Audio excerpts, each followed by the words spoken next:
Bonjour à tous, c'est Flore, Fleur de Vie, médium, énergéticienne. Je vous retrouve aujourd'hui pour la deuxième vidéo de la série d'explication des runes. Donc aujourd'hui, la deuxième rune, c'est Uruz. Voici Uruz. Voilà, donc vous voyez, elle a deux cornes là. En fait, si on la retourne, on voit un animal à cornes. Uruz, ça symbolise l'auroch. Donc c'est un beau vidé ancestral, on va dire, qui avait des grandes cornes et qui était très puissant. Uruz, c'est cette rune qui nous parle de force, de puissance, euh, de santé aussi. Donc là, on voit ces deux cornes-là. En fait, c'est aussi pour nous dire que l'énergie créatrice, l'énergie primordiale, c'est une énergie à double tranchant.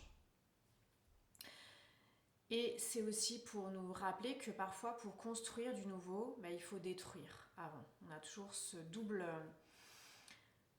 mouvement qui me fait aussi penser au dieu hindou, le créateur et le destructeur. D'ailleurs, on retrouve cette trinité-là dans le symbole. Donc pour les hindous, on a Brahma qui crée, on a Vishnu, le préservateur, et puis on a Shiva qui détruit. Donc on a ce cycle, on a ce mouvement. En tout cas, Uruz nous parle vraiment de changement. Ça me fait penser aussi par rapport au yin et au yang, ce retournement, c'est-à-dire qu'à un moment donné, quand on est plutôt yang, la partie yang en dynamique va prendre tout l'espace, puis il va y avoir ce grand retournement où là c'est le yin ensuite qui apparaît, qui va grandir également, qui va prendre tout l'espace, puis le retournement, le yang va apparaître, va grandir, etc. dans ce cycle. Donc là avec Uruz, on est aussi dans cette idée-là. On est aussi dans l'idée de la transition. Uruz, c'est la transition dans l'expérience. D'ailleurs, cette rune, elle peut être aussi rattachée à la déesse Urd, déesse du passé, donc dans la mythologie nordique, qui va finalement nous parler de ce qu'on a appris par le passé, les fruits de l'expérience et cette transition pour aller vers autre chose, pour aller vers un nouvel état. Pour passer dans ce nouvel état, donc si je reprends l'image du yin-yang, des fois on doit se reposer dans le yin, dans le vide, dans le repos, pour ensuite pouvoir matérialiser une nouvelle action, puis se reposer, puis encore agir, etc. Uruz, c'est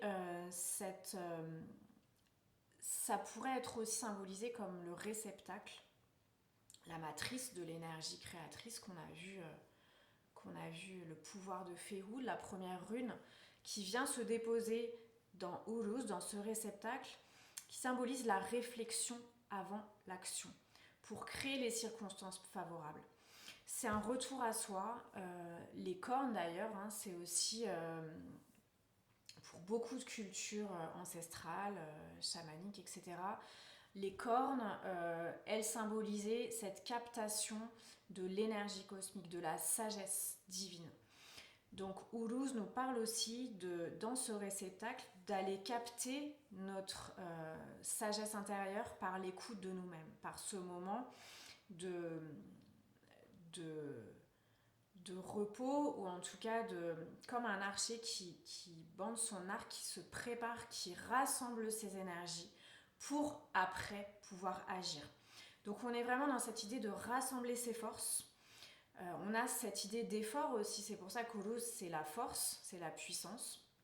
Donc on rassemble notre puissance dans la vigilance. C'est pour ça que cet état un peu de retour à soi, de réflexion demande aussi de la puissance, une puissance intérieure qui va par la suite pouvoir nous permettre de nous mettre en action. Et du coup, c'est cette transition dans l'expérience.